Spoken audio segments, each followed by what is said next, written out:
republic instead. Where I could stand in the middle of Fifth Avenue and shoot somebody and I wouldn't lose any voters, okay? The women with the least likelihood of getting pregnant are the ones most worried about having abortions. On January 6th of 2021, you had tens of thousands of people peacefully protesting.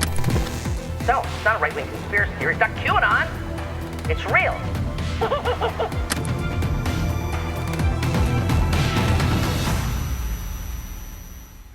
Our guest today is Andrea Bernstein. She, Andy Kroll, and Ilya Moritz have produced a phenomenal new podcast series called We Don't Talk About Leonard. It's about Leonard Leo, who is the most important guy on the right most Americans have never heard of. So, Andrea, I'm so delighted to have you on today. It's been a minute since I've seen you, my friend, but when I listened to the first episode of this podcast, it was exactly what podcasting and in-depth reporting, when they merge, can do particularly well. And it was a great piece of storytelling. And so I guess to start off, what led you guys to decide to do this particular series? Well, thank you so much for those kind words. So what ProPublica has, we've been reporting on Leonard Leo and on sort of, accountability in the courts for quite some time. And Andy had done a couple of stories. He'd done a story about a $1.6 billion dark money contribution that had been made essentially to a group that Leo only controlled, that he could spend however he wanted. It was at the time the largest dark money contribution in the history of the country. Right. And we reported on that. And we began to ask ourselves, well, what is Leonard Leo interested in? What is he going to do with all that money? What is going to happen now? And he had been known, sort of to the extent that he is known at all in the broader culture, for his role in advising Trump on Supreme Court nominees.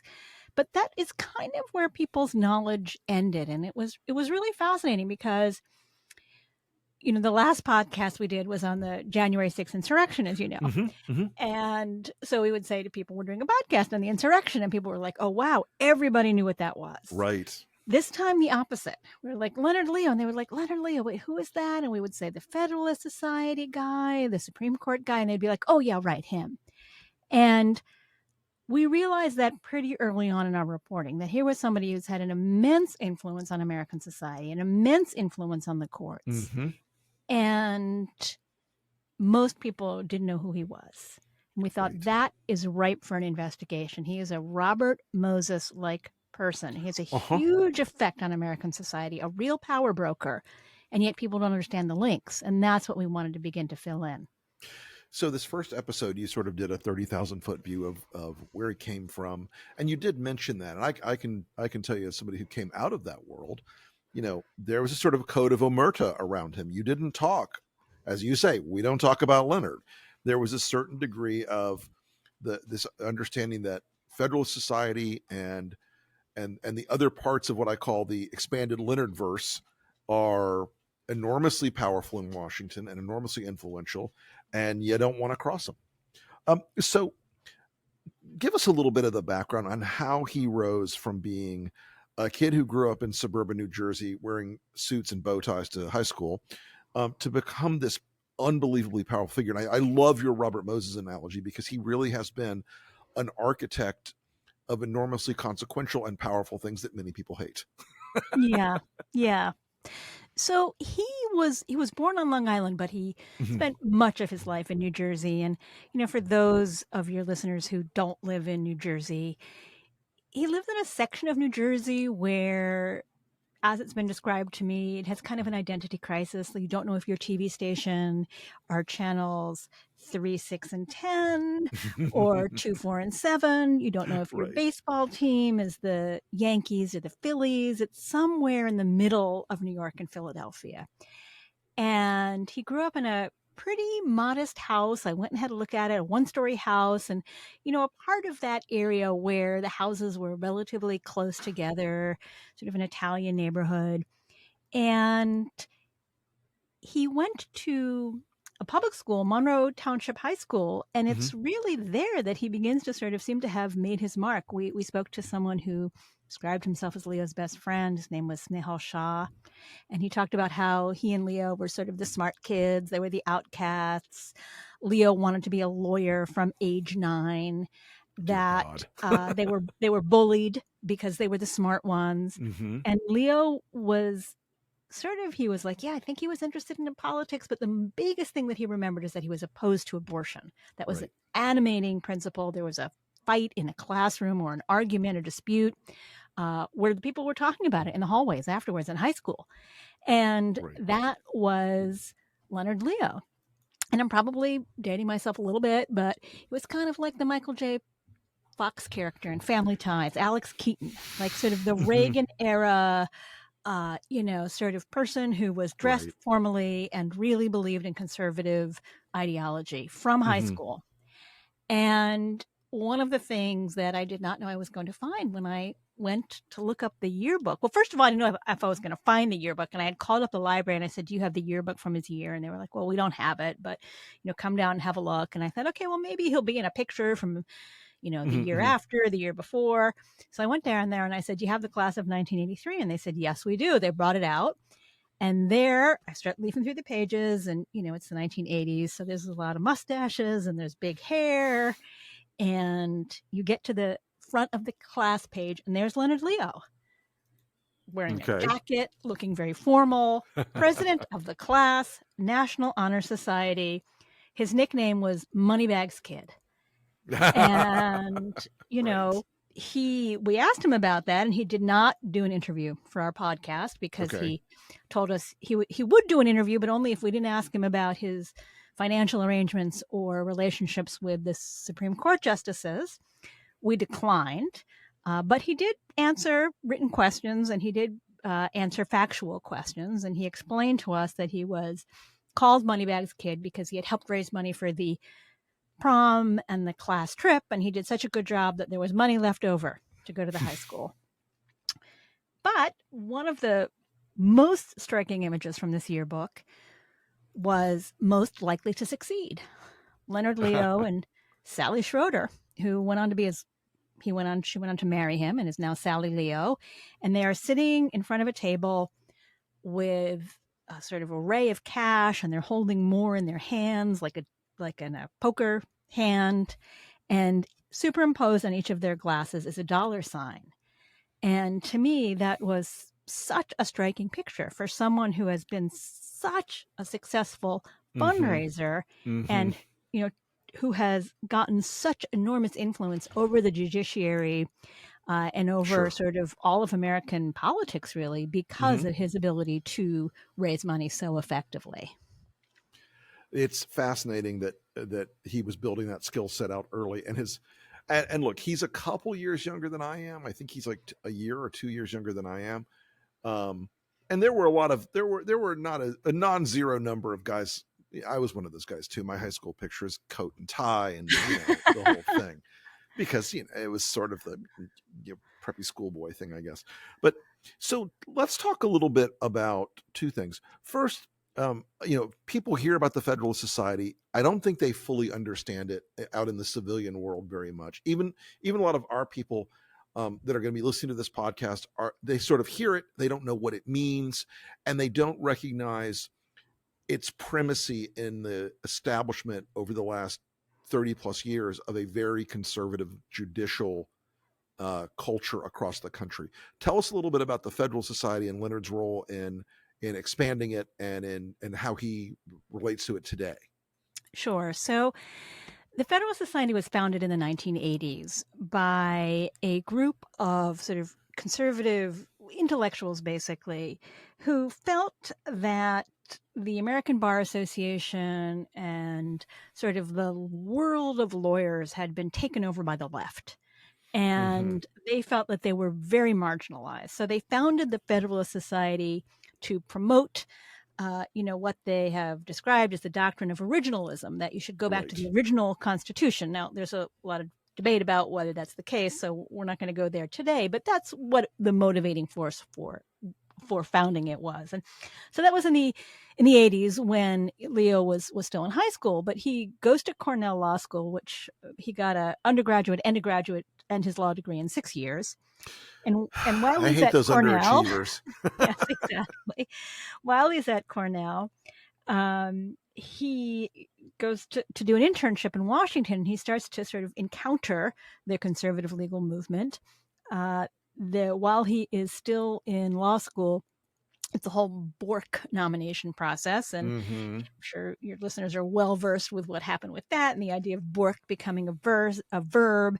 And that's a really searing experience. And so he, at Cornell, founds the Federalist Society, invites Ed Meese, the former Attorney General, and other luminaries, and he really embraces and becomes part of that world.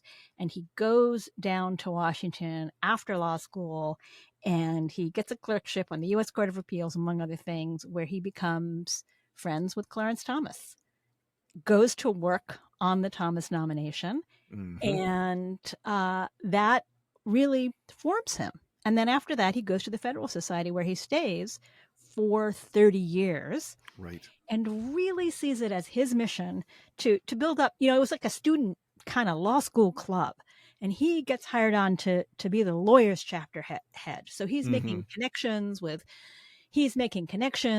lawyers and with judges all across the country. Sure. And he starts to build this pipeline.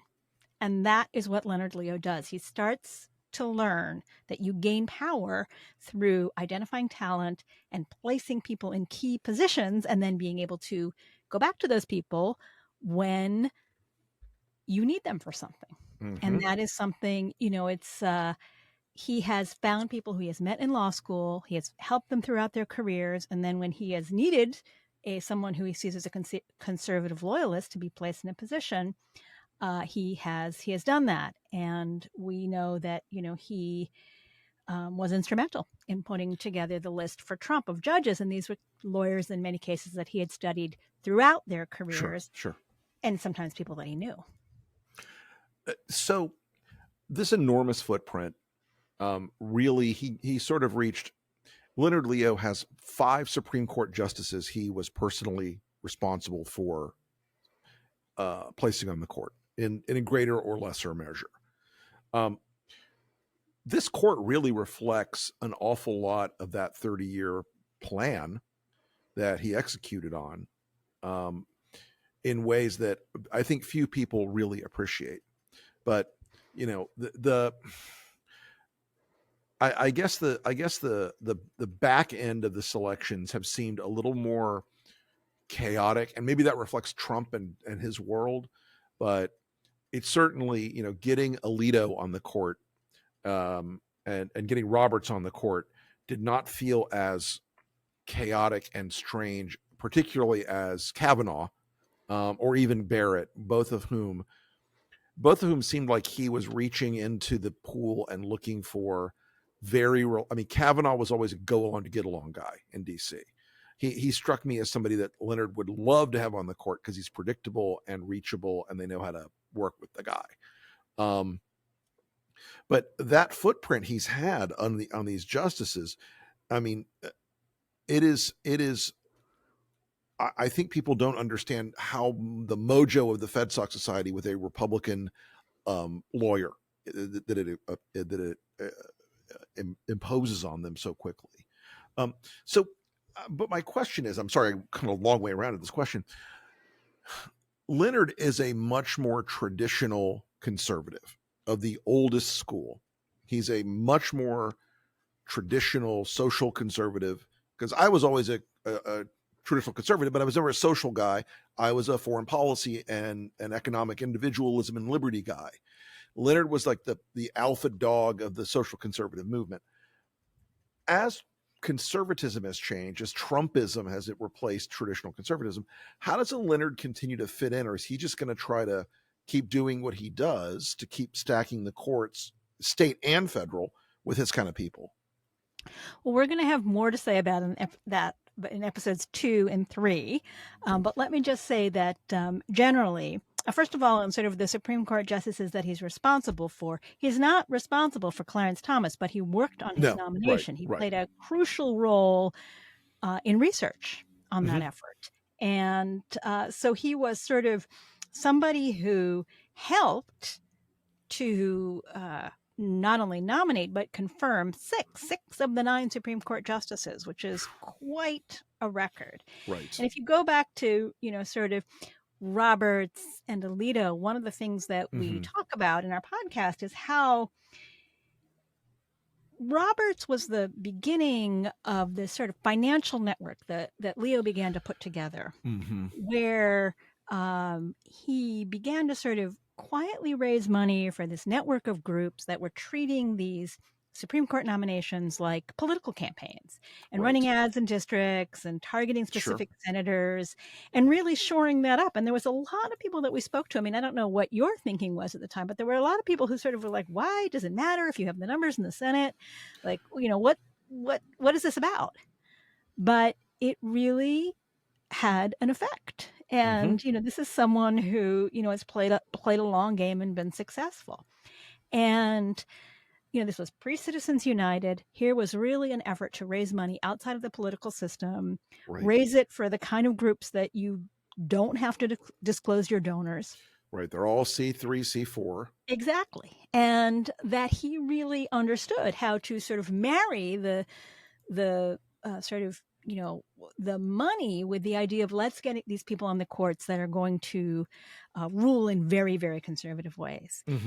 And to your second point, absolutely. I mean, way back, to high school, Leo was passionate about abortion. We heard about that from people he went to college with, people he went to law school with, and very, very early in his career. I mean, one of the things that was a real revelation to me, and we talk about this a little bit in the first episode about, for example, in Missouri, is he was really tried to have influence on the judges that would be selected for the Missouri Supreme Court. Right. And it wasn't like he wanted someone who was generally conservative, like someone in the R column. It was, he wanted someone who had a specific set of beliefs that were agreed with his very conservative beliefs, particularly about abortion. And he worked very hard to get that. And that to me was striking. I had always thought, okay, there's a kind of general, like the left has their push and the right has their push, and they try to get people on their side. But with Leonard Leo, one of the real things that we learned in putting together this podcast and this investigation was that it wasn't just generally agreeing, it was specifically agreeing that he worked on. Well, and I knew some of the players. I used to do some politics in Missouri, and I know that story. Should have talked to you. Of just how willing Leonard, who comes across a lot of the time as sort of affable, was willing to just drop the hammer and outright threaten them. Yeah. And outright go at them by hinting that there would be electoral consequences for any resistance to his idea on how they were going to do the judicial. It was like a nominating commission at the time. But and he's going up against folks like Matt Blunt, who was not exactly a flaming progressive. He didn't. It's a fascinating role. Like I said, I have some Missouri politics in my before times, and it fascinated me. Just the guy really is willing to go pretty hard to get what he wants. I mean, one of the things that was so interesting about Missouri, I should have talked to you, but I called and emailed and interviewed people in Missouri because there were these sort of hints that Leonard Leo was interested. For example, this group, which was then called the Judicial Crisis Network, was spending money to influence the outcome of the courts. Full disclosure, I think it was the 2006 election cycle, did a series of radio ads for the Judicial Crisis Network. Just letting everybody know that's just for full disclosure. I think I made about $22,000 on the whole deal. So it hasn't influenced my behavior or beliefs. Well, one of the things that was quite fascinating to me when calling up people is I asked them, judges, I said, well, was the Federalist Society involved? And they were like, I don't think so, maybe. And JCN was. a lot of people gave me that response. And then we came across these old emails that the AP had, which very clearly traced how Leonard Leo personally had been involved. And to me, that was a real hallmark of the way he's worked, which is that it's only on a need to know basis. And if you don't know, you don't know.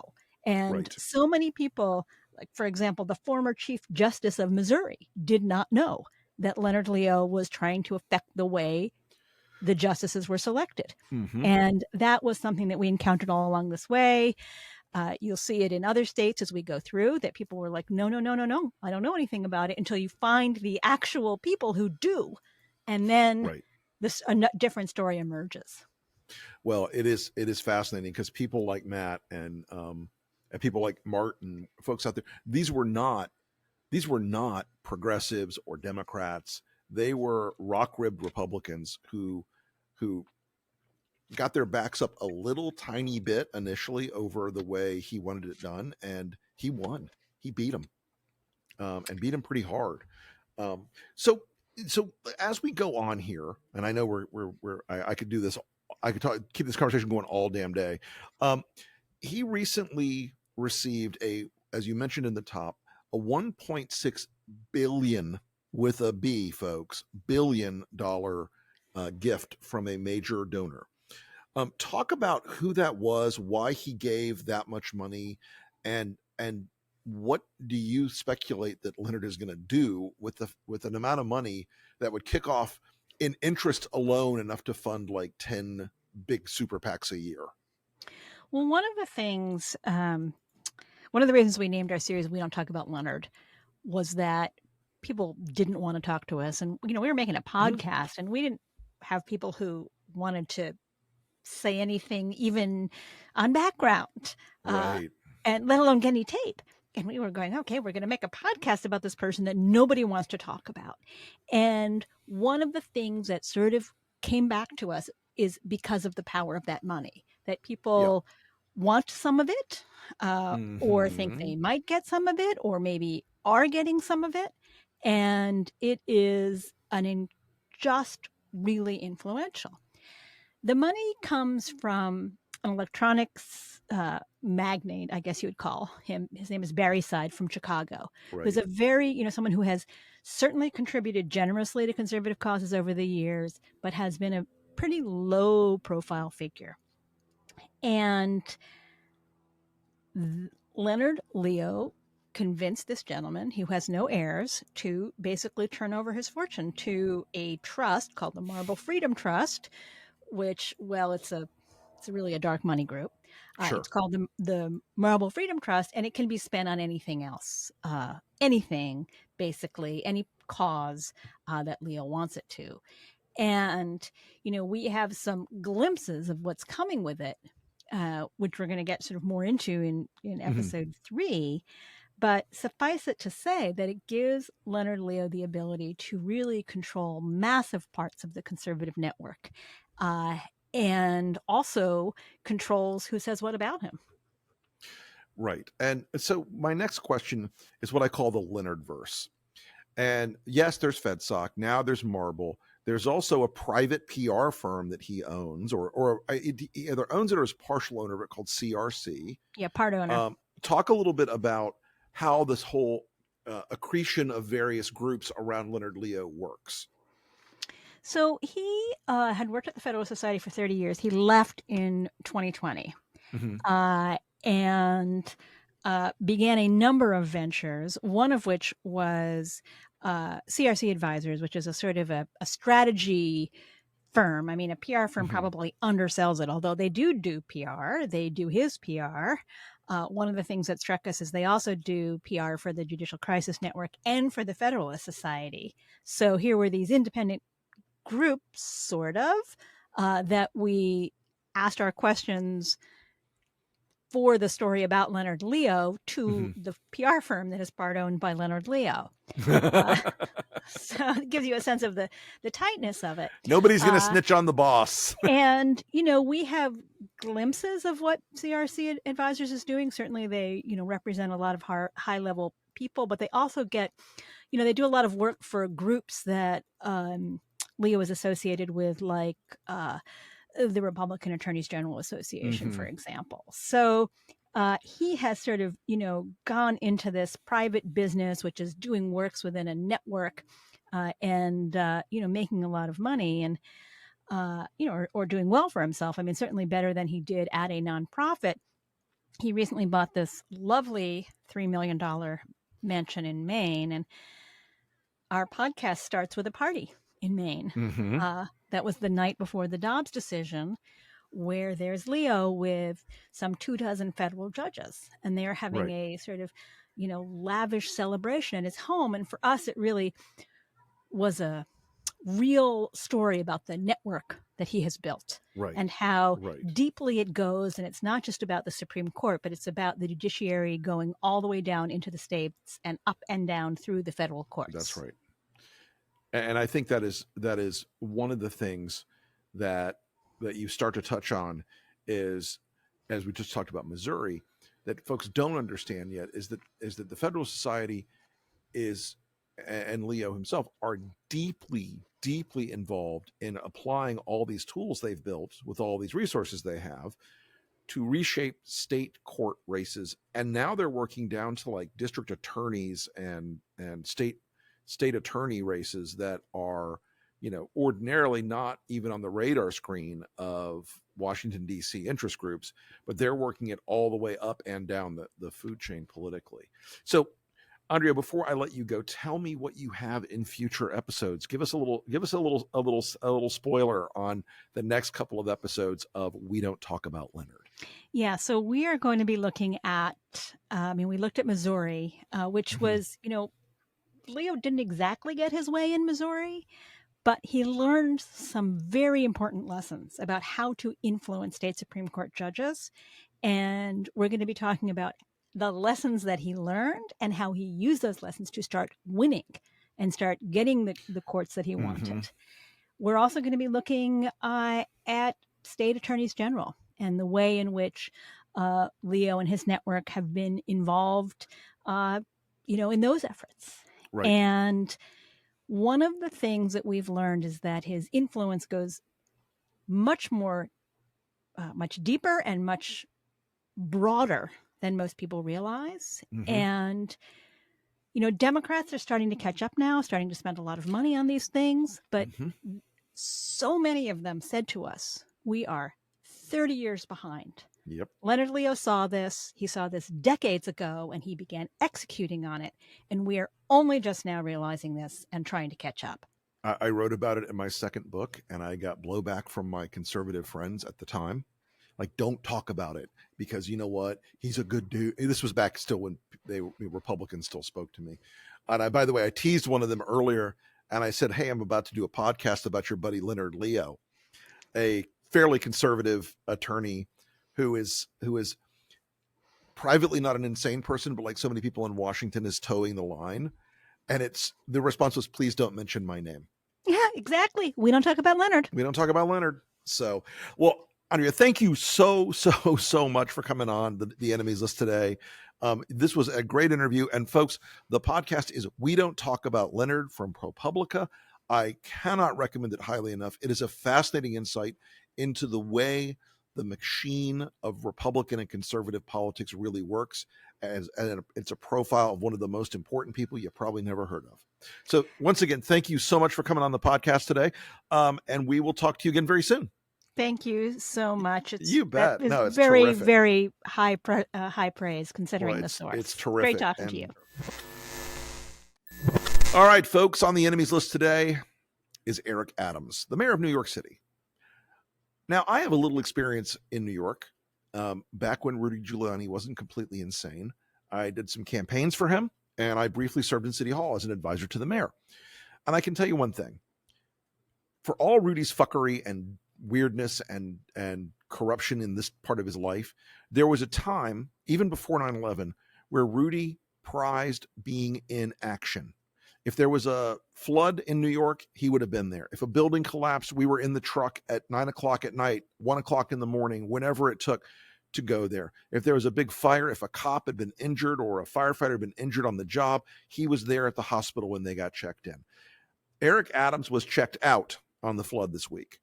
There's a simple lesson about leadership, folks, and almost all of it is showing the hell up. And I don't live in New York anymore, but I still love that city. And I hate seeing it mismanaged, and I hate seeing it run by people who don't give a damn enough to show up. So Eric Adams, you're on the enemies list for this week. Get your shit together.